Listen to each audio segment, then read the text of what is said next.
시편 103편에 있는 말씀입니다. 시편 103편 3절에서 5절까지의 말씀. 우리 한 목소리로 교독하겠습니다. 우리 앞에 교독이 아니라 한 목소리로 봉독하겠습니다. 네, 다 같이 읽습니다. 그가 내 모든 죄악을 사하시며 내 모든 병을 고치시며 내 생명을 파멸해서 속량하시고 인자와 긍휼로 관을 씌우시며 좋은 것으로 내 소원을 만족하게 하사 내 청춘을 독수리같이 새롭게 하시는도다. 아멘. 우리 5절만 다시 한번 읽어볼까요? 5절만. 자, 시작. 좋은 것으로 내 소원을 만족하게 하사 내 청춘을 독수리같이 새롭게 하시는도다. 아멘. 말씀 들어가기 전에요, 여러분 그 5절 말씀 되게 좋죠? 네, 좋은 것으로 내 소원을 만족하게 하사 내 청춘을 독수리같이 새롭게 하시는도다. 아마 여러분들 이 말씀을 딱 이게 두 번째 내용이 나오는데 되게 좋다라고 하실 거예요. 근데 저는 개인적으로 별로 안 좋아해요. 왜요? 안 좋은 추억이 있어서. 안 좋은 추억이 있어서. 무슨 추억이냐? 제가 교육부 전도사를 할 때죠. 예전에 할 때, 그때 한 청년이 와가지고 저에게 자랑을 하면서 한 얘기가 어떤 얘기였냐면 저 말씀이었어요. 시편 103편 몇 절이죠? 5절. 5절에 있는 말씀을 가지고, 그때 전도사니까요. 전도사님 하면서, 전도사님은, 전도사님이 가지고 있는 말씀이 있어요? 그러니까 하나님한테 받은 말씀이 있어요? 막 이렇게 얘기를 하더라고요. 없었거든요. 저는 없었거든요. 왜요? 그러니까 자기는 하나님한테 받은 말씀이 있대요. 그러면서 이 시편 103편 5절을 자랑 삼아서 얘기를 하더라고요. 전도사님 아직 없냐고. 속으로는 막 우라가 치밀었지만 없는 걸 어떡하겠어요. 그래서 저는 별로 안 좋아해요, 저거. 항상 그 자매가 생각이 나요. 나를 쪼그라들게 했던 자매. 그래갖고 별로 안 좋아요. 말씀은 되게 좋은데. 그래서 제가 나중에 구약에서 한 구절, 그 다음에 신약에서 한 구절 하나님한테 받은 말씀이 있죠. 지금은 자신있게 이야기할 수 있습니다. 목사님은 어떤 말씀을 마음에 품고 사시나요? 저는 구약에서 한 구절, 이사야 55장 8, 9절 말씀, 신약에서 한 구절, 요한복음 13장 1절 말씀, 이렇게 자신있게 이야기할 수 있는데 그때는 그렇게 얘기하지 못했거든요. 여러분도 지금 우리 교회가 올 한 해 우리 목사님이 계속 이야기하시는 게 기도와 말씀으로 거룩해지는 거잖아요. 그래서 지금 사김의 기도 지금 5번째 마지막 시간 하는 거고, 또 이번 주부터 말씀 읽는 거 아시죠? 레위기일이 딱 기록되어 있는 거. 개인적으로 저도 있지만 목사님이 앞에서 선포하셔서 읽습니다. 특별히 저는 드라마 성경이라고 들어보셨는지 모르겠어요. 드라마 성경이라고 해서 읽고 있거든요. 읽고 있는 게 아니죠. 듣는 거죠. 보면서 듣는 건데 굉장히 은혜가 되더라고요. 레위기 하면 재미없잖아요, 여러분. 저 재미없잖아요. 네, 재미없잖아요. 근데요, 그걸로 이렇게 내가 읽는 게 아니라 정말 이렇게 낭독하는 거를 들어보니까요, 이게 가슴을 울리더라고요. 기회가 되시면 꼭 한번 어플을 다운받으셔서요, 한번 들어보시길 바랍니다. 드라마 성경이라는 그 앱이 있습니다. 드라마 성경이라는 앱. 예, 갑자기 예배 시간이 아니라 어플을 광고하는 시간이 됐네요. 자, 조금 전에도 말씀드렸듯이 이제 마지막 시간입니다. 사김의 기도 5번째. 사김의 기도가 맺는 6가지 열매에 대해서 저와 이제 말씀을 나눌 터인데요. 제가 말씀을 준비하면서 이런 생각을 해봤어요. 사김의 기도가 맺는 6가지 열매라고 이야기해도 되겠지만, 우리의 모습 가운데 만약에 이런 모습이 있다면 이 6가지 이야기를 할 거거든요. 그런데 우리가 이런 모습을 갖고 있다면, 이게 하나님과 우리도 사김의 기도를 하고 있는 거구나 라는 점검이 될 수도 있겠더라고요. 그래서 한번 6가지를 저와 이렇게 나눌 터인데 한번 하나하나 들어보시면서 또 나누면서 나도 그래도 어느 정도는 하나님과 사귐의 기도를 하고 있는 거구나 라는 이렇게 그런 것들을 좀 배우고 또 느끼셨으면 좋겠습니다. 자, 첫 번째, 사귐의 기도가 맺는 6가지 열매 가운데 첫 번째는 뭐냐면 내적 안정감이 있다는 거예요. 내적 안정감. 아무도 나를 흔들 수 없다는 겁니다. 그래서 그 준비된 말씀이 빌립보서 4장 6절에서 7절 말씀인데요. 우리 알지만 다 같이 한번 읽어볼까요? 시작.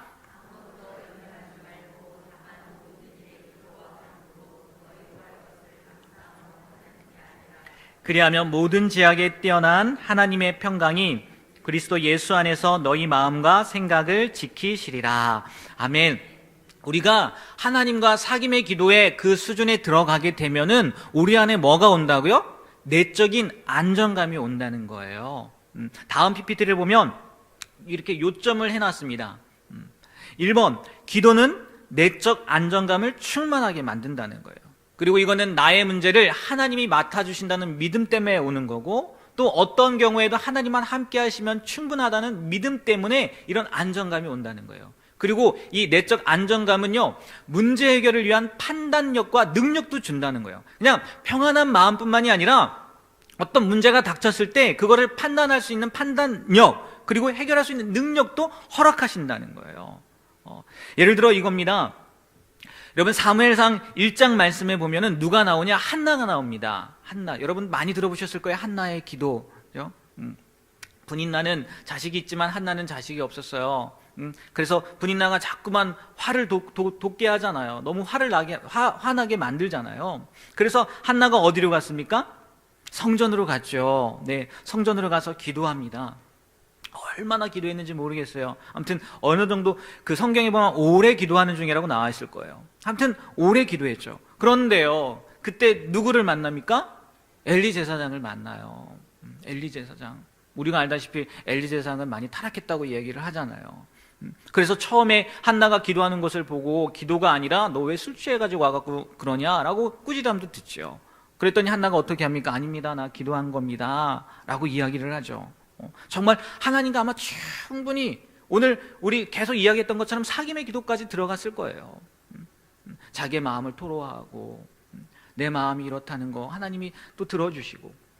그런데 엘리가, 그렇게 우리가 타락했다고 생각하는 엘리 제사장이 뭐라고 얘기합니까? 그 얘기를 들었을 때 내가 애가 없어서 그럽니다 얘기를 들었을 때 엘리 제사장이 뭐라고 해요? 내 소원대로 된다고 얘기해요. 네 소원대로 될 거라고. 평안히 가라. 이스라엘의 하나님이 너의 기도하여 구한 것을 허락하기를 원하노라. 이렇게 이야기합니다. 그때 한나가 어떡합니까? 네? 아닙니다. 나는 더 기도해야 될 것 같아요. 하나님의 응답을 받을 때까지 더 기도할 겁니다 하고 그럽니까? 아니에요. 한나가 간다고요. 그리고요, 성경 말씀에 보니까 18절인데 1장 18절에 보면 이렇게 표현되어 있습니다. 한나가 가서 먹고 얼굴에 다시는 근심빛이 없더라. 지금 애를 낳았습니까? 아니죠. 어쩌면 별도 못 봤을 수도 있어요. 그죠? 어떻게 될지도 몰라요. 그런데 한나가 하나님과 충만한 교제, 그런 기도를 했을 때 엘리 제사장님, 우리가 생각할 때 정말 타락한 제사장이지만 그럼에도 불구하고 그분을 통해서 전해진 말씀을 어떤 말씀으로 들어요? 하나님의 응답으로 듣고 평안히 갔다는 거예요. 그리고 근심하지 않았다는 거예요. 결과적으로 한나가 아이를 갖게 되죠. 사무엘이라는 귀중한 아이를 갖게 되죠. 이게요, 우리가 하나님과 충분 교제, 그 사귐의 기도에 간다면 내적인 안정감, 지금 당장 보이지는 않지만 그런 하나님의 응답, 사람을 통해서 전해지는 그 응답을 들었을 때 평안함을 갖고 살아가게 된다는 거예요. 그리고 한나뿐만이 아닙니다. 우리가 잘 아는 사람 다윗도 마찬가지예요. 다윗과 골리앗의 싸움, 맨 처음에 이스라엘 백성들이 왜 다윗이 아니죠. 골리앗과 싸우지 못한 겁니까? 이스라엘 백성들이 두려웠거든요. 골리앗의 그 덩치에, 그 힘에 눌렸거든요. 그래서 나아가지 못했다고요. 그 두려움 때문에요, 하나님이 자기들과 함께 하신다는 것을 생각하지 못했다는 거죠.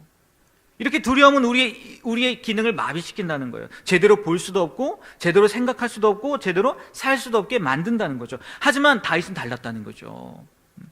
다윗은요, 하나님에 대한 믿음을 갖고 있었습니다. 특별히 우리가 시편 말씀을 보면 다윗이 이런 고백을 많이 해요. 어떤 고백을 많이 하냐? 하나님은 누구 편이라? 내 편이라는 고백을 많이 합니다. 하나님이 여러분의 편이시길 바랍니다. 네, 하나님이 나의 편이 되길 바라요. 그런데요, 이거는요, 정말 조심스러운 고백인 거예요. 왜요? 하나님이 내 편이라는 이 일 때문에요, 수많은 전쟁들이 일어났거든요. 우리가 흔히 아는 십자군 전쟁 그런 거 아닙니까? 하나님 우리와 함께 하신다는 생각 때문에 전쟁 일으킨 거 아니에요? 하나님은 저들의 편이 아니라 이슬람교도의 편이 아니라 우리 편이라는 생각 때문에 그 전쟁 일으킨 거 아닙니까? 근데 우리가 십자군 전쟁을 좋게 생각해요? 아니죠. 함부로 이야기할 것은 아니지만 다윗은요, 수없이 고백했어요. 하나님은 내 편이라. 왜요? 다윗은 그렇게 살았거든요. 정말 언제나 하나님 편에서, 하나님은 내 편이라고 하지만 그 이전에 언제나 하나님 편에서 살았거든요. 하나님과 이웃을 사랑하고 언제나 진리 편에 진지한 삶을 산 사람이 누구였냐? 다윗이었기 때문에 그런 고백을 할 수 있었던 거예요. 그래서 하나님이 나와 함께 하시기 때문에 두려움, 이스라엘 백성들은 두려움이 먼저 앞섰지만 다윗은요, 하나님이 나와 함께 하신다는 믿음이 앞섰다는 거죠. 그래서 이 믿음 때문에 현실을 제대로 볼 수 있었다는 거예요. 이스라엘 백성들은 그냥 눈앞에 보이는 현실, 당장 보이는 거, 골리앗은 너무 커, 그리고 우리는 너무 작어, 그래서 나가서 싸우면 져, 이런 생각이 있었을지 모르겠지만 다윗은 무엇을 보냐? 우리 안에 누가 계셔? 하나님이 계셔. 그리고 전쟁은 누구에게 속한 거야? 하나님에게 속한 거야. 다윗에게 이런 마음이 어떻게 왔냐는 거예요. 우리가 지금 사김의 기도잖아요. 평소에 그런 삶을 살았다는 거죠. 그래서 두려움이 아니라 상황도요, 제대로 판단했다는 거예요. 이거는 하나님과 블레셋의 싸움이다. 우상 숭배하는 저들과 하나님과의 싸움이다. 우리와의 싸움이 아니다. 하나님과 싸우는데 그들이 이길 수 있겠어요? 못 이긴다는 거죠. 그리고요, 제대로 판단력뿐만이 아니라 어떻게 하면 이길 수 있는 건지도 볼 수 있게 되었다는 거죠.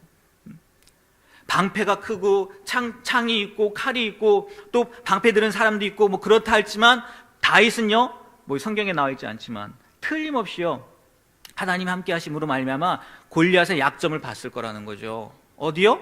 이마. 네. 그래서 결국은 어떻게 됩니까? 이기게 되어지는 거죠. 하나님과의 우리가 사귐의 기도 가운데 들어가면 우리에게 이런 평안함이 있다는 거예요. 내적인 안정감이 있고요, 또 상황을 제대로 보고요, 파악하고요, 또 그 상황 가운데에서 이길 힘도 얻게 된다는 거죠. 이게 사귐의 기도를 통해서 맺게 되는 첫 번째 열매라는 거예요. 여러분 그런 경험 해보지 않습니까? 정말 문제가 산더미처럼 있어요.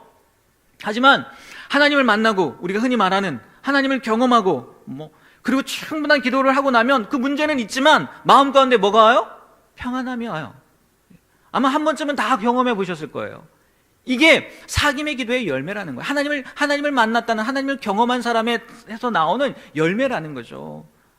제가 생각건데 분명히 여기 앉아 계신 분들 가운데요, 이런 경험들이 있는 분들 있습니다. 네. 그게요, 매번 반복되었으면 좋겠어요. 문제에 억눌리지 말고, 앞에 산적해 있는 문제 때문에 억눌려 있지 말고 하나님과 더 교통함으로, 하나님 앞에 나와 기도함으로 말미암아 당장 해결되는 것은 없지만 하나님이 함께 하시면 된다는 믿음, 하나님이 주시는 그 평안함, 그것을 가지고 살아가게 되는 게 진짜 사귐의 기도를 하는 사람들의 모습이라는 거죠. 이게 사귐의 기도를 통해서 주어지는 첫 번째 열매, 내적 안정감이라는 거예요. 그리고 두 번째요, 우리가 하나님과 이런 충분한 교제를 나누면 무엇이 생기느냐? 전인적 건강이 생긴다는 거예요. 조금 전에 읽은 말씀인데 다시 한번 읽어볼까요? 시편 103편 3절에서 5절입니다. 시작. 그가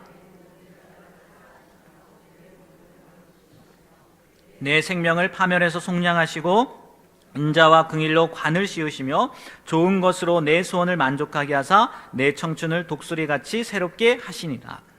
우리를 새롭게 해주신다는 거예요. 그런데 그냥 단순한 건강이 아니라 무슨 건강이요? 전인적 건강이라는 거예요. 전인적 건강. 성경은 흔히 이렇게 이야기하지 않습니까? 인간의 몸을 영과 혼과 육으로 이렇게 구분해서 말하잖아요. 하지만 엄밀히 따지면 이 셋은 분리된 게 아니라는 거예요. 각자 다른 기능을 담당할 뿐이지 한 몸에 통합되어 있다는 거죠. 그래서 영적 상태는 곧바로 정신과 육체에 영향을 미치게 된다는 거죠.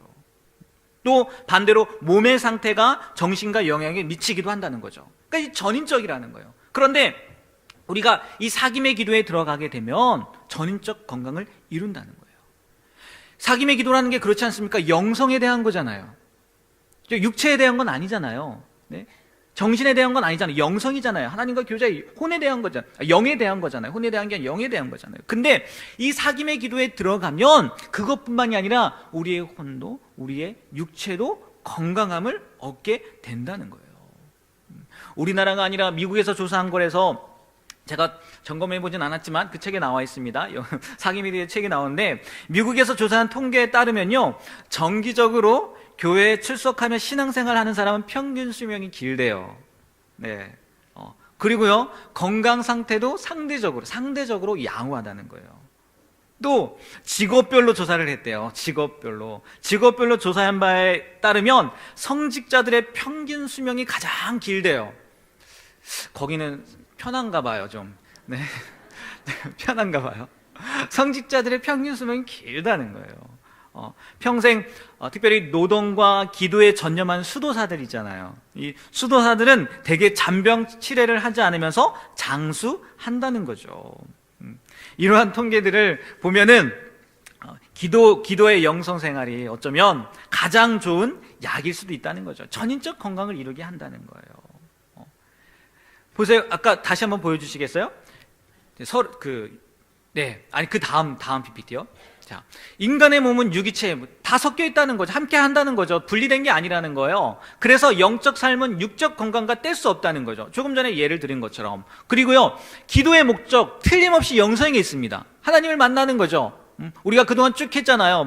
기도 산타클로스가 아니다. 하나님과 만나는 거다. 하나님과 친밀한 교제를 나누는 거다. 이런 얘기했잖아요. 영성에 있는데, 하지만 기도에는 정신적, 육체적 파급 효과도 또한 있다는 거예요. 조금 전에 예를 들어서 말씀드린 거죠. 그리고요, 또 이 기도 생활, 영성 생활은요, 욕구를 절제하는 삶이 포함된다는 거예요.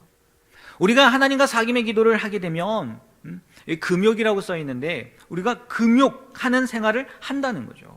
우리의 욕심을 막는 생활을 한다는 거예요. 막는 게 아니라 절제하는 생활을 한다는 거죠.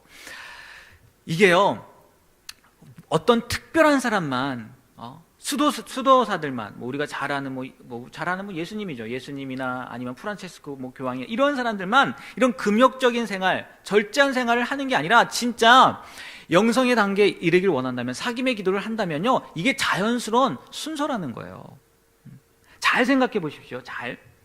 우리가 기도하지 않습니까? 기도하지만 기도하죠. 또 어떤 분은 금식도 해요. 금식도 기도도 어렵고 금식도 어려워요. 우리 지금 오늘 와서 예배드리죠. 주일도 예배드립니다. 또 구제, 우리 교인들 구제해야죠. 성도를 도와야죠. 이런 것만 잘 생각해 보십시오. 절제하지 않고 할 수 있을까요? 절제하지 않고 할 수 있을까요? 잘 생각해 보십시오. 나에게 주어지는 시간을 절제하지 않고 내 마음대로 막 사용해요. 주일날 한 번 예배 드리는 것도 쉽지 않아요. 막 사용하면요. 여러분들은 그래서 부지런하고 절제해서 그렇죠. 이런 얘기를 해도 되나? 절제 못하는 우리 청년들, 아예 절제의 힘이 약한 우리 청년들 보면요, 청년 예배가 2시거든요. 그때도 못 일어나는 청년들이 있습니다. 생각해 보세요. 만약에 그들이 토요일날 절제했다고 생각해 보세요. 그러면 예배 드리는데 방해가 됐을까요? 안 됐을까요? 안 됐겠죠. 기도도 마찬가지잖아요. 어떤 시간을 우리가 절제해야지 기도의 시간을 낼 수 있는 거 아닙니까? 물론 그 반대로 하는 게 훨씬 좋죠. 기도 시간을 먼저 정하고 다른 걸 하는 게 좋지만, 기본적인 신앙생활도요, 절제 없이는 안 된다는 거예요.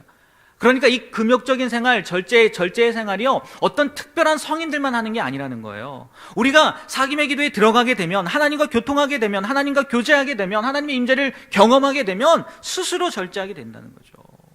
그러지 않으면 만날 수 없으니까. 그러지 않으면 이런 시간을 가질 수 없으니까. 이게 사귐의 기도를 통해서 얻게 되는 열매라는 거예요. 얼마나 좋습니까? 하나님과 교제하는데요, 절제하게 된다는 거예요. 그래서 이런 얘기를 하더라고요. 육신을 가장 건강하게 유지하는 길은 욕구를 무한정 채우는 것도 아니고 억압하고 학대하는 것도 아닙니다. 그 열쇠는 절제에 있습니다. 라고 이야기를 하더라고요. 그러니까 우리가 금욕이라고 해서 그냥 무조건 안 먹는 거, 무조건 안 하는 거, 내 몸까지만 학대하면서 하는 거, 그건 아니라는 거죠. 그건 아니라는 거예요. 잘 생각해 보십시오. 성인 얘기했지만 그들이요, 이 절제된 생활, 금욕적인 생활을 하는데 힘들어하거나 막 어려워하거나 막 이걸 통해서 막 자기를 막 고통스럽게 막 하는 거, 그게 제대로 된 걸까요? 아니에요. 그분들은요, 자연스럽게 오는 거예요. 하나님을 만나게 되니까, 하나님과 교제하게 되니까 보통 사람들이 생각하던 것과 다른 생각들을 하는 거죠. 예전에는 이런 게 즐거웠다면 이제 싫어지는 거죠. 그러니까 내려놓는 겁니다. 예전에는 이게 즐거웠는데 이제 하나님과 교제하다 보니까 이게 아니구나 라고 내려놓는 거예요. 절제하는 거죠. 하지 않는 거예요. 하고 싶지만 하지 않는 거예요. 그런데 이거는요, 마치 이런 것과 같다는 거예요. 우리 아이들, 잘 생각해 보십시오. 아이들, 너무 오래돼서 기억이 안 날 수도 있겠지만, 아이들 보면 걔네들 보십시오. 입맛 당기는 대로 과자를 먹습니다. 그렇지 않아요? 이를 생각할까요? 생각하지 않아요. 제가 키워봐서 압니다. 지금도 키우고 있어서 알아요. 걔네들이 이를 생각해요? 생각하지 않아요. 그런데 여러분 한번 보십시오. 생각합니까? 안 합니까? 달다고 한없이 막 먹습니까? 맛있다고 한없이 먹어요? 아니잖아요. 절제하잖아요. 먹고 싶지만 절제하잖아요. 왜요? 그걸로 인해서 오는 어려움, 아니면 그것을 먹지 않음으로 인해서 유익을 우리가 알아야 몰라. 알기 때문에 그런 거잖아요. 마찬가지라는 거예요. 우리가 사귐의 기도 가운데 들어가게 되면 자연스러워진다는 거죠. 성숙해진다는 거죠. 그래서 이전에는 즐거웠을지 모르겠지만 이게 좋지 않은 거예요. 우리 전인적 건강에 육체에도 혼에도 영에도 좋지 않아요. 그러면 내려놓는 거죠. 반대로 그게 필요하면 하게 되는 거고, 이게 사귐의 기도를 통해서 오게 되는 열매라는 거죠. 그리고 세 번째로요, 우리가 하나님과 이런 깊은 교제, 사귐의 기도 가운데 들어가면 우리에게 무엇이 주어지냐? 영적인 충만함이 주어진다는 거예요. 당연하겠죠. 다른 말로 성령 충만함, 성령의 나타나심이 우리 삶 가운데 일어나게 된다는 거죠. 말씀 한번 읽어볼까요? 에베소서 3장 16절 17절입니다. 그의 영광의 풍성함을 따라 그의 성령으로 말미암아 너희 속사람을 능력으로 강건하게 하시오며 믿음으로 말미암아 그리스도의 우리가 사귐의 기도를 하게 되면 그것으로 말미암아 이 말씀에 비춰본다면 성령으로 말미암아 우리 속사람을 능력으로 강건하게 하신다는 거예요. 성령 충만함을 허락하여 주신다는 거죠. 그래서 다음 PPT를 보면요, 바른 기도는 바른 기도가 무슨 기도겠어요? 사귐의 기도겠죠. 지금까지 한 것처럼 하나님을 만나는 기도, 그냥 내 욕심만 구하는 기도가 아니라 하나님과 교통하는 그런 기도를 통해서요, 우리가 어떻게 되냐? 속사람을 변화시키고 그리고 강화시킨다는 거죠. 속사람이 나온다는 거예요. 성령과의 사귐을 시작하면요, 초기에는요 되게 나의 분열을 경험한다는 거예요. 우리가 하나님을 경험하게 되면, 아니 성령님을 경험하게 되면 처음에 뭐냐? 나의 분열을 경험하게 된다는 거죠. 이전의 나죠. 그러니까 이전의 나, 원래 육체를 따랐던 그 나가 잘못됐다는 걸 알아요. 뭔가 문제가 문제가 있다는 걸 알죠. 그래서 이렇게 분열이 생긴다는 거예요. 사도 바울은 이 새로 생긴 나를 가르쳐 속사람이라고 이야기합니다. 속사람이 점점 이제 성령으로 인해서 생긴 속사람이 점점 충만해지니까 이게 부딪히는 겁니다. 부딪히는 거예요. 범민하는 거죠. 이게 싸우는 거예요. 하지만 성령 충만하면 그 싸움에서 이기게 된다는 거죠. 여기 두 번째요, 성령은 우리를 감염시켜 하나님의 형상이 되도록 이끈다라고 되어 있는데, 우리가 충분한 하나님과의 교제, 사귐의 기도 가운데 들어가면 성령님이 임합니다. 여기 표현을 성령의 감염이라고 했어요. 그러니까 성령님이 임한다고 해서 우리가 확 바뀌는 게 아니에요. 완전히 180도 바뀌어갖고 다른 삶을 그냥 빡 살아가는 게 아니에요. 단계가 있는 거죠. 단계가 처음에 같이 있지만 점점 변화되는 거죠. 어떻게 얘기를 해야 될까요? 이게 이 성령의 감염이라는 걸 보니까 고든피라는 분이 이렇게 표현을 해놨더라고요. 제가 읽어드릴게요. 회심하면서 우리가 성령을 받으면 하나님의 완전성이 시작되는 것이 아니라 하나님의 감염이 시작된다. 우리가 성령 받았다고 해서 내가 완전히 바뀌는 게 아니라 그 감염이 된다는 거예요. 하나님의 성령으로 해서 감염이 시작된다. 우리는 성령의 인격 안에서 살아계신 하나님 그분의 공격을 받는다는 거예요. 이전에 겉사람이 있었다면 이제 속사람 성령님의 공격을 받는 거예요. 이 공격의 목적은 하나님의 형상으로 우리를 철저히 감염시켜 하나님의 형상으로 바뀌기 위함이라는 거죠. 바울은 이 감염을 성령의 열매, 나오죠. 성령의 열매라고 불렀다. 성령의 오심은 우리의 마음을 새롭게 하고 이 열매에 대한 열망을 심어준다. 이 열매가 성장하는 것은 회심 후에 그리스도인이 걸어가야 할 긴 행로다. 한 방향으로서의 지속적인 순종이다. 그리고 이 모든 일은 성령의 역사로 일어난다. 그러니까 사귐의 기도를 통해서 우리가 영적인 충만, 성령의 나타나심이 있는데 이게 한 번에 완전하게 변하는 게 아니라 성령의 감염, 이제 성령이 임합니다. 그러면 감염이 되는 거예요. 그리고 점점 그 길을 향해서 나아가게 된다는 그 얘기예요. 그런데요, 이걸 무엇으로 표현을 하냐? 성령의 열매 혹은 성령의 은사라고 표현을 한다는 거죠. 사귐의 기도 가운데 들어가면, 그러니까 단순히 이겁니다. 우리가요, 성령의 열매를 맺게 된다는 거예요. 아니면 성령의 은사를 받게 된다는 거죠. 뭐가 더 좋으냐 설명하긴 그렇지만 이렇게 생각하시면 더 좋을 것 같아요. 성령의 열매는 인격의 변화, 그리고 성령의 은사는 능력의 변화라고 생각하시면 될 것 같아요. 여러분, 성령 받으면 딱 눈에 보이는 거, 특별히 뭐가 합니까? 우리 방언 같은 거 있잖아요. 이 능력이라는 거죠. 성령의 은사. 그리고 인격, 성령 열매는 사랑과 희락과 화평과 오래 참음과 자비와 충성과 온유와 절제니, 이런 인격적인 부분이 변하게 되어 있다는 거예요. 성령이 우리의 성품과 인격을 통해 결실을 맺어야 되는 의미에서는 이 열매를 비유 사용했다면, 이 결과가요, 우리의 노력에 의한 것이 아니라 하나님의 은혜로 주신 것이라는 점에서요, 선물, 은사로도 이렇게 비유를 했다는 거죠. 그런데 이걸 왜 주셨냐는 거예요. 왜? 성령의 열매, 성령의 은사, 사귐의 기도를 통해서 우리가 이걸 얻게 되는데, 이걸 왜 주셨을까요? 왜요? 나와줘오라고요? 아니요, 위에 나와 있는 것처럼요, 은사는 이웃과 공동체 유익을 위해 주신 거라는 거예요. 사귐의 기도를 통해서 하나님께서 우리에게 성령의 열매, 성령의 은사를 주시는데, 그러니까 성령 충만함을 허락하시는데, 이게 우리를 위해서 주신 것보다는 뭐요? 공동체의 유익을 위해서 주셨다는 거예요.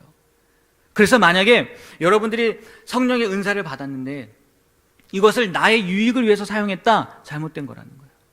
잘못된 거라는 거죠. 특별히 그래서 유의해야 될 게 뭐냐면, 여기에 나와 있지 않지만 이 은사를 좀 우리가 유의해야 되는 거예요. 열매는 인격적인 부분이고 드러나지 않는 거지만, 이 드러나는 은사에요, 굉장히 유의해야 돼요. 가만히 보면요, 이 드러나는 은사, 성령의 은사 때문에 문제가 많이 일어난다는 거죠. 하지만 드러나지 않는 그 인격적인 열매 때문에 문제가 일어나는 일은 거의 없습니다. 방언한다는 분들, 예언한다는 분들, 신유의 은사, 병을 고친다는 분들, 이런 분들이요, 처음에는 좋게 시작했을지 모르겠지만 나중에요, 자기의 유익을 위해서 사용하게 되면 어떻게 돼요? 문제를 일으키게 되잖아요. 절대 그게 아니라는 거예요. 은사 얘기했지만 은사는 하나님의 선물입니다. 선물을 돈 주고 사는 사람이 있습니까? 없죠. 거저 받는 거예요. 왜 거저 주셨을까요? 하나님께서 거저 주라고요. 네. 거저 주라고 거저 받은 거예요. 근데 그것을요, 내 유익을 위해서, 내 이익을 위해서 사용한다? 안 된다는 거죠. 절대 아니라는 거예요. 은사 왜 주셨냐? 이웃과 공동체의 유익을 위해서 주신 거라는 거죠. 그래서 이런 얘기도 합니다. 성령의 은사를 사모하기보다, 드러나는 은사를 사모하기보다 드러나지 않는 은사를 사모하라고 이야기합니다. 왜요?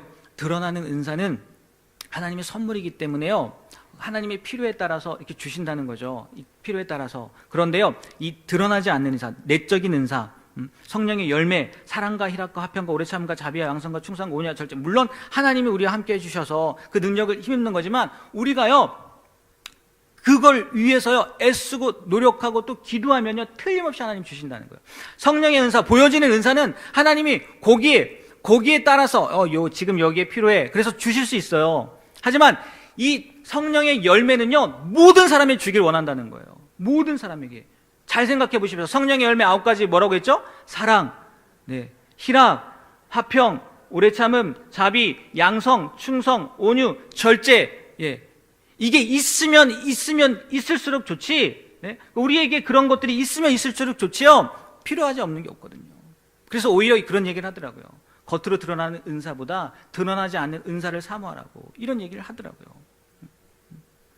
어찌됐건 이 은사를 주신 이유는 나를 위해서 주신 게 아니라 공동체 유익을 위해 주셨다는 거죠. 근데 이게 어디로부터 말미암는다고요? 사귐의 기도, 그것으로부터 말미암는다는 거예요. 성령 충만함을 받게 된다는 거예요.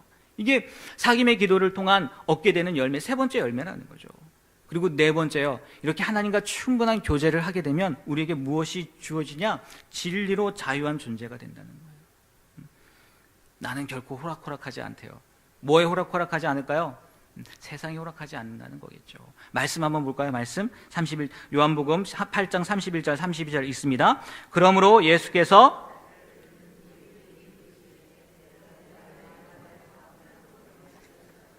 진리를 알지니 진리가 너희를 자유케 하리라. 아멘. 이 사귐의 기도는요, 하나님의 진리를 깨닫고 실천하도록 돕는다는 거예요.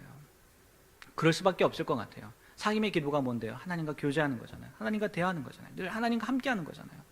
그러니까 하나님과 함께하는데 하나님은 무슨 생각을 하시는지, 깨달을 수밖에 없겠지요.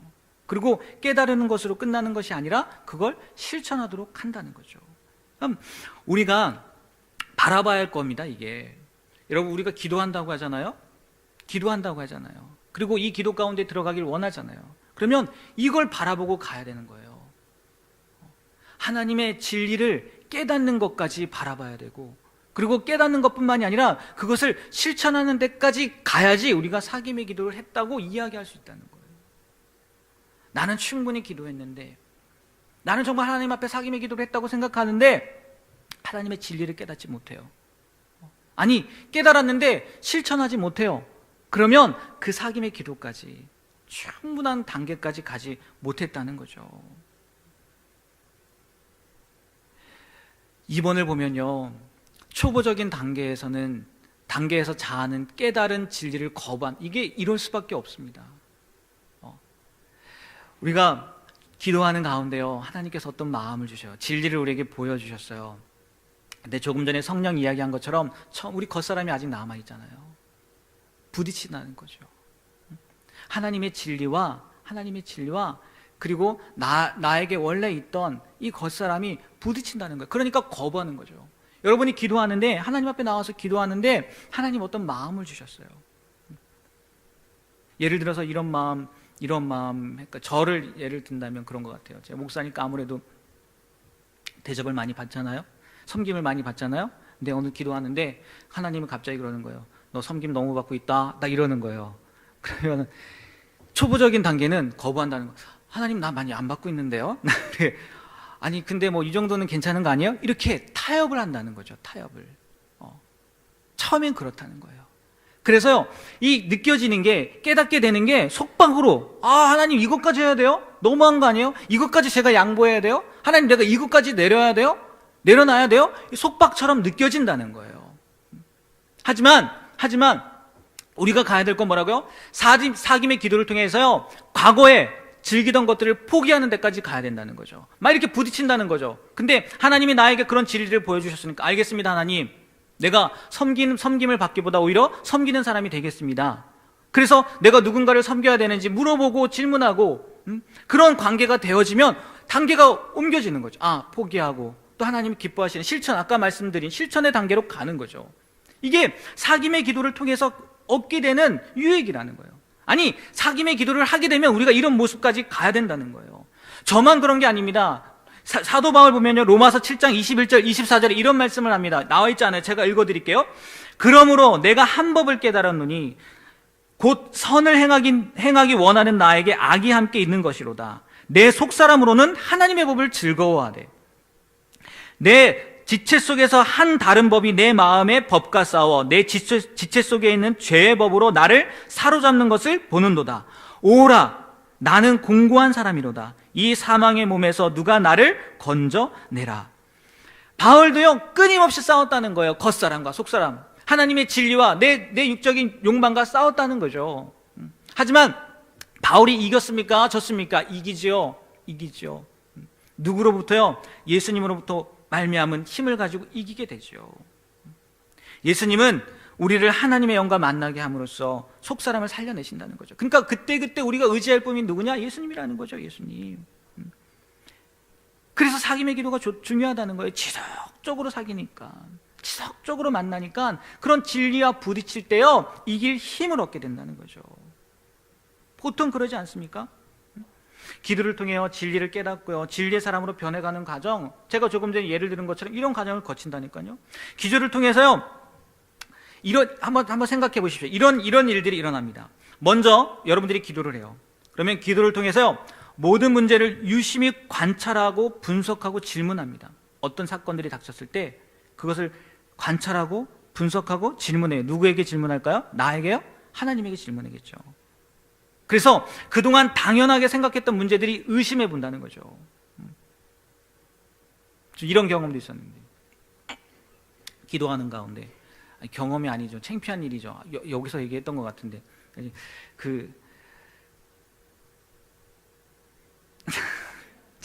창피한 일인데, 제가 예전에 새벽 예배 차량 여기서가 아니라 간사 새벽 예배 차량 운행을 하면서 늘 신호위반을 했습니다. 새벽이니까 늘 신호위반을 했어요. 진짜 기회가 다른 대로 했던 것 같아요. 근데 사고가 난 거예요. 사고가 났어요. 아무도 그래도 감사하게 사람은 타고 있지 않았어요. 정말 감사했어요. 근데 그분은 권사님, 그분도 새벽 예배 차량 운행, 저는 간사, 전도사가 아니었던 것 같아요. 간사. 그분도 차량 운행, 새벽 예배 차량 운행, 저도 새벽 예배 차량 운행. 네. 그래서 사고가 났어요. 그러니까 뭐 기도한 건 아니죠. 기도한 건 아닌데 그 뒤에 기도를 했죠. 깨닫게 된 거죠. 문제가 일어났어요. 관찰하고 분석하고 질문해요. 나에게 의심해, 왜 이런 일이 일어났는가? 그리고 어떻게 해야 되는가? 어떻게 해야 됩니까? 어떻게 해야 돼요? 어떻게 해야 돼요? 그죠? 지켜야죠. 근데 그 사이에 자꾸만 합리적인 싸운다는 거예요. 합리적인 이 일들이 일어난다는 거예요. 아, 새벽인데 차도 없는데, 그리고 시간도 늦게 되면 시간도 맞춰야 되는데, 그럼 내가 늦게 가면은 누군가가 기다리는데 부딪힌다는 거죠. 하지만 진리는 그렇지 않다는 거죠. 우리가 충분히 하나님과 교제하고 사귐의 기도를 통하면요, 하나님이 너 잘못된 거야 명확하게 말씀하시고요, 그리고 나서 우리는 어떻게 하면 된다고요? 실천하면 된다는 거예요. 본능과 부딪힌다는 거예요. 자꾸만 합리화시킨다는 거죠. 하지만 우리가 충분히 기도하면요, 그런 것들까지도 이겨내야 된다는 거죠. 충분히 기도한다면, 사귐의 기도를 한다고 이야기한다면 그렇게 이겨내야 된다는 거죠. 거부해야 된다는 거죠. 육적인 것들, 하나님이 기뻐하지 않는 것들, 진리와 반대되는 것들 타협하지 말아야 된다는 거죠. 이게 사귐의 기도를 통해서 우리가 얻게 되는 열매이지만 한편으로요, 우리가 그 모습으로 가야 된다는 거죠. 그리스도 최후의 유혹을 쓴 니코스 카잔차키스라는 분이요, 영적 순례로서 수도원을 찾아다니면서 인터뷰를 했대요. 수도원을 찾아다니면서. 근데 한 수도사님과 이렇게 대화를 했대요. 수도사에게 질문을 했답니다. 아직도 마귀와 씨름을 하시나 봅니다. 많이 힘들어 보입니다. 이렇게 질문을 했대요. 그랬더니 수도사가 대답했대요. 아니요, 그 싸움은 이미 끝난 지 오래요. 나는 하나님과 씨름을 하고 있어. 이렇게 대답을 하더래요. 그래서 이분이 깜짝 놀라갖고 물었대요. 하나님과 씨름을 한다고요? 아니, 감히 하나님을 이기려 한다는 말입니까? 그 수도사가요, 이분을 바라보고 이렇게 대답했대요. 아니요, 하나님에게 지는 게 내 목표요. 그런데 하나님께 지는 게 이렇게 어렵소. 우리의 영적 씨름은 이런 거라는 거죠. 진리와 싸우라는 거예요. 진리와. 그러니까 진리를 우리가 따라가야 된다는 거죠. 근데 우리는 한편으로 항상 불이 안 좋은 것만 생각하는데 아니라는 거예요. 우리가 기도 가운데 하나님의 진리를 깨닫게 되면, 제가 지금 곰방 고백했던 건 진짜 하수고요. 하수고 당연한 거니까 안 하는 거예요. 정말 고수가 되려면 하나님의 진리와 그 하나님의 말씀에 지기 위해서 싸움을 해야 된다는 거죠. 우리의 영적 씨름이 이거라는 거예요. 그런데 이게 무엇을 통해서 온다고요? 사귐의 기도를 통해서 온다는 거예요. 그래서요, 진짜 이러한 삶을 사는 사람들은요, 세상 사람들에게요, 눈에 가시가 된다는 거예요. 여기 4번에 이방인이 된다고 했지만 좀 더 노골적으로 눈에 가시가 되는 거예요. 눈에 가시. 제 얘기를 했으니까 다시 계속 이어서 하면, 그 새벽에 차가 없어요. 근데 1차선이에요. 저 신호 지킨다고 딱 기다리고 있어요. 뒤에 차가 와요. 빵빵거리는데도 안 지켜요. 안 비켜져요. 제가 딱 버티고 있어요. 그 사람이 저를 좋아할까요? 안 좋아하죠. 눈에 가시가 되는 거예요. 진리를 따르는 사람은. 우리가요, 선하게 사는 것만 생각한다는 거예요. 예수 믿는 사람들이. 선하게 사는 것만. 근데 그거는 진짜 하수라는 거예요. 적극적으로요, 의롭게 살아야 된다는 거죠. 의를 행해야 된다는 거예요.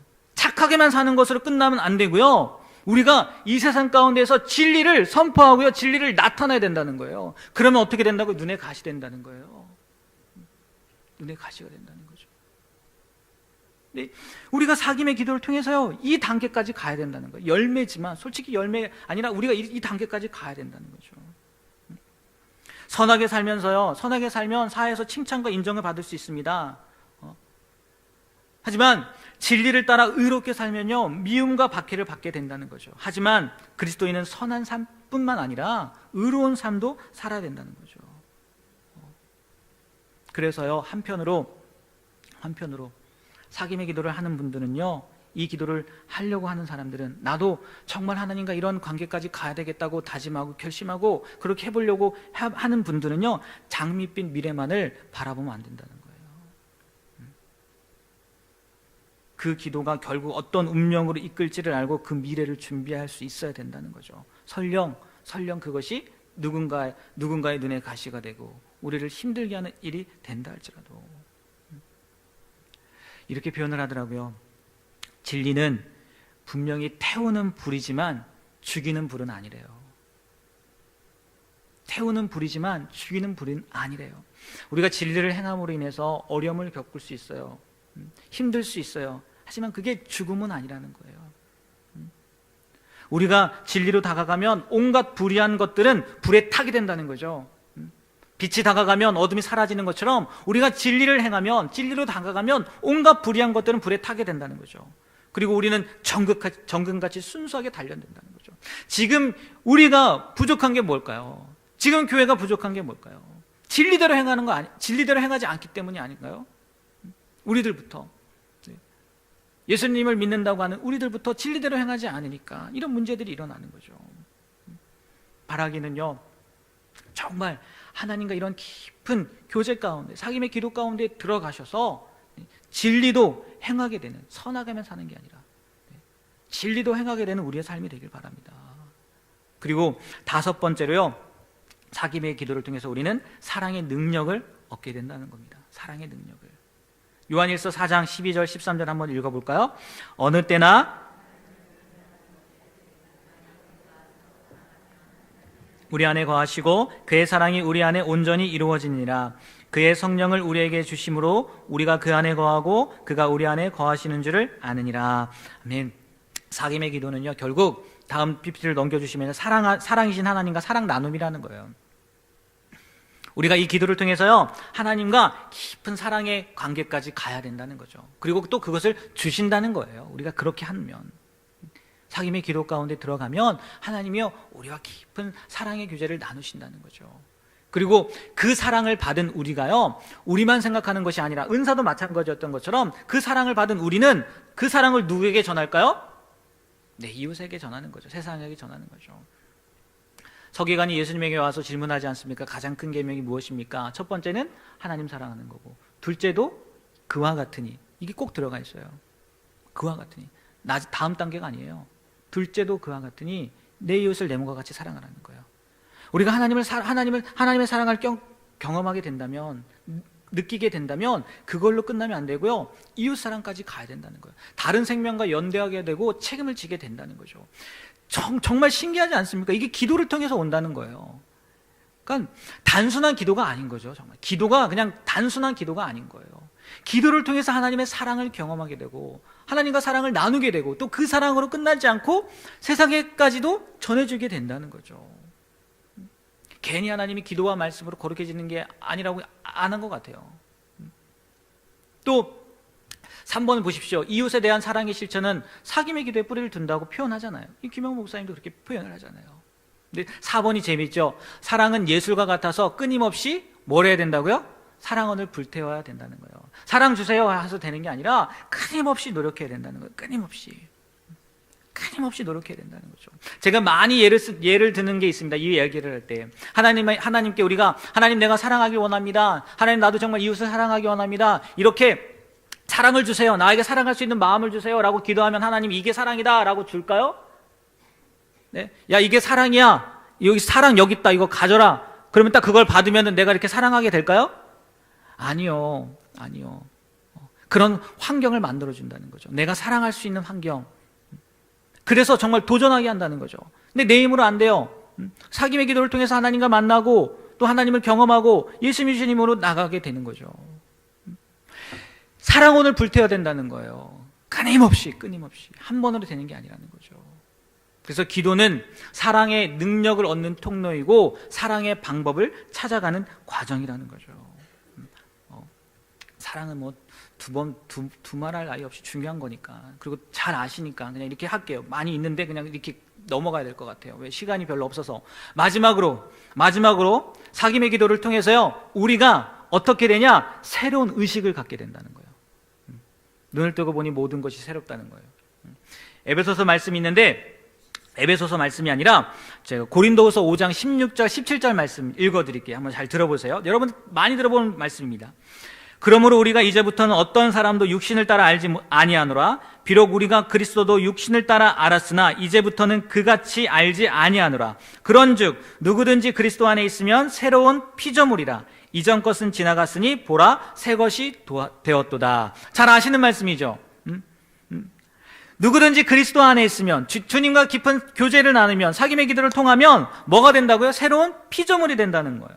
이전 것은 지나갔고 보라 새 것이 되었다고 이렇게 고린도후서에서 이야기하는데요, 이거를요 그동안 우리는, 저도 마찬가지고, 누구든지 그리스도 안에 있으면 새로운 사람이 된다는 걸로 이해를 했잖아요.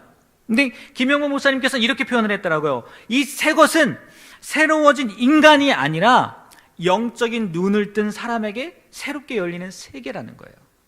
그러니까 지금 여기 6번째처럼 우리가 사귐의 기도를 통해서 우리의 눈이 열린다는 거예요. 그 전에 보지 못했던 것들, 그 전에 알지 못했던 것들, 그런 것들이요 깨닫게 되어진다는 거죠. 예전에는 인간이, 옆에 있는 정말 싫은 인간이 꼬리 없는 원숭이처럼 보였는데, 이 사귐의 기도를 하다 보니까 이제는 눈에 보이는 하나님의 형상으로 바뀌게 된다는 거죠. 우리가 그런 기도 가운데 들어가면 우리 의식이 바뀐다는 거예요.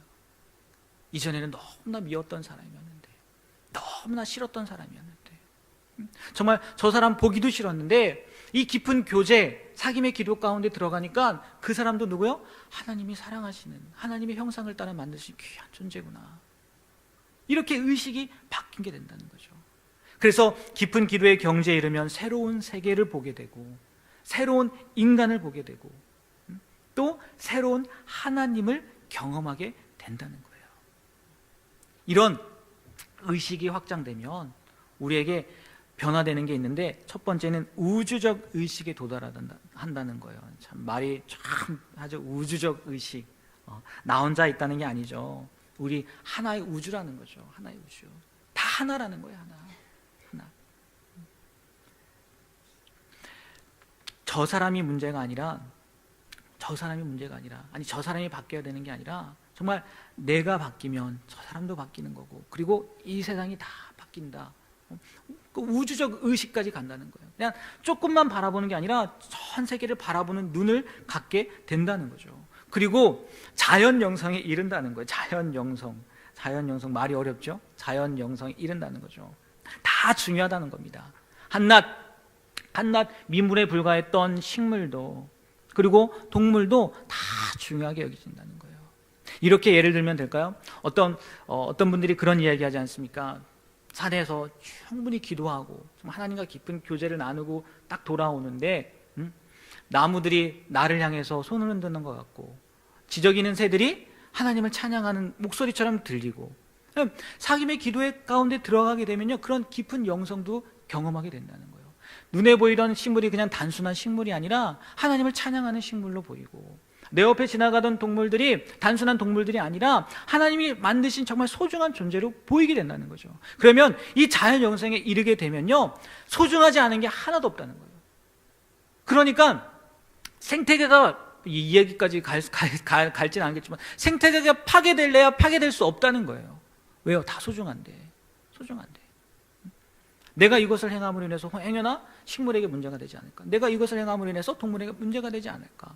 이런 마음들도 갖게 되니까. 그러면서도 또 이렇게 고기는 먹고 막 회는 먹고 그러는데, 어쨌든 이런 단계까지 가게 된다는 거예요. 정말 깊은 교제를 가게 되면 우리가 그 전에 깨닫지 못했던 거, 자연을 바라보면서 깨닫지 못했던 것들을 깨닫고 알게 되고 실천하게 된다는 거죠. 그리고 마지막으로 하나님과 어떻게 된다고요? 하나가 된다는 거예요. 하나가. 내가 신처럼 된다는 게 아닙니다. 내가 신과 같은 존재가 된다는 게 아니라 결국은 하나님과 인격적인 연합을 이루게 된다는 거예요. 예수님이 늘 이야기하죠. 예수님이 아버지와 나는 하나라고. 그래서 예수님이요, 무엇이든지 원하는 대로 구하라고 하잖아요. 무엇이든지 원하는 대로 구하라. 그러면 이루리라 이야기하잖아요. 여러분, 정말 성경은 틀림없는 사실입니다. 그래서 이루어주세요. 근데 아버지와 하나 되는 사람, 인격적으로 연합한 사람이 무엇이든지라고 이야기했지만 정말 무엇이든지 구하겠느냐는 거예요. 그 무엇이든지가 결국 무엇일까요? 하나님이 원하는 거죠. 내가 원하는 게 아니라. 그러면요, 결과적으로 이루어질 수밖에 없는 거예요. 그러니까 예수님이 말씀하신 건 거짓이 아닌 거죠. 틀림이 없는 거죠. 근데 우리는 하나님과 인격적인 연합, 하나가 되지도 않았으면서 그냥 무엇이든지 원하면 구하라며요. 그러면 주신다고 했잖아요. 근데 왜 안 주세요? 나 믿음으로 구했는데 왜 안 주세요? 그 전에 뭐요? 하나님과 인격적인 연합을 한번 잃어보라는 거죠. 그러면 무엇이든지 원하는 대로 구하면 주신다는 거죠. 이게 사귐의 기도를 통해서 얻게 되는 유익이라는 거예요. 하나님과 연합하게 된다는 거죠. 이것만큼 중요한 게 뭐가 있겠습니까? 이것만큼 귀한 게 뭐가 있겠습니까? 그래서 기도하자는 거예요. 그래서 기도. 이거는 누구만 하는 게 아니라요, 그리스도인이라면, 내가 예수님 믿기로 작정했다면 이 단계까지는 가야 된다는 거죠. 이왕이면 그래야 되지 않겠습니까? 수박 겉만 핥고 가실 거예요? 아니잖아요. 5주 동안 우리가 사귐의 기도에 대해서 쭉 다뤘습니다. 근데 담임 목사님께서도 말씀하신 것처럼 배우는 게 중요한 게 아니라 기도는 뭐 하는 게 중요하다고요? 하는 게 중요하다고 했잖아요. 하는 게. 이미 하시는 분들도 계시겠지만 아직 시작 안 하신 분들은요, 해보시길 바랍니다. 해보시길 바라요. 하나님 앞에 조용히 나오셔서 그냥 기다리시면 되는 거예요. 다시 생각이 안 나면 앞에 했던 부분들에 대해서 목사님이나 우리 전도사님에게 물어보시든지, 아니면 책을 사서 보셔도 됩니다. 사귐의 기도라는 책을 사서 보셔서 다시 한번 하나님과 깊은 교제 가운데 가게 되는, 그래서 하나님이 주시는, 하나님이 우리에게 약속하신 이 열매들을 누리게 되는 저와 여러분이 되길 주님의 이름으로 부탁드립니다. 네, 기도하겠습니다.